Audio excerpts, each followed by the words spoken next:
Dans cet exercice, je veux illustrer la relation de Chasles.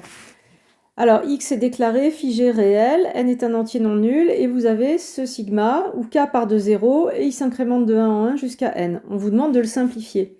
En fait, c'est tout simple.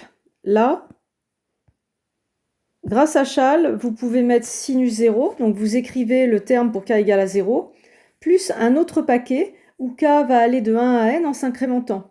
Comme ça, quand on regarde globalement, on a bien k qui va de 0 jusqu'à n, simplement on a éclaté un peu la somme, quoi. Mais on a bien tous les indices k. Et donc l'intérêt de faire ça, eh bien, c'est de remarquer que sinus 0, c'est 0. Et donc en fait, votre somme, on va plutôt l'écrire sigma de k égale 1 à n des sinus kx, parce que démarrer à 0 et ajouter 0, en fait, ça sert à rien.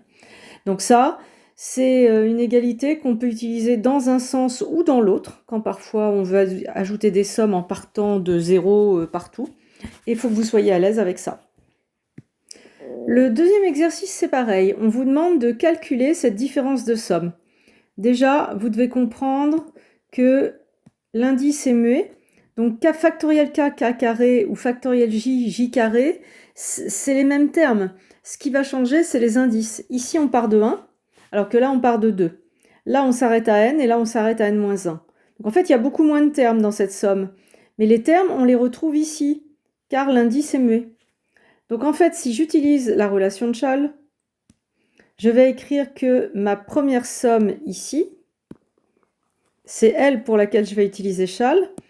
C'est factoriel 1, 1 carré. Donc là, j'ai écrit le terme pour k égale 1.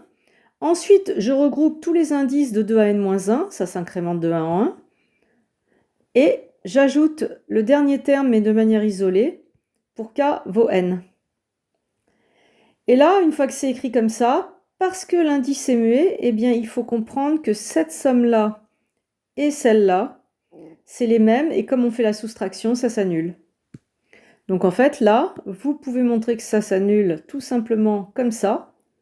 Et il vous reste 1, factoriel 1 vaut 1, 1 carré vaut 1. Donc là, 1 plus factoriel n fois n carré. On vient de calculer notre somme de manière simplifiée.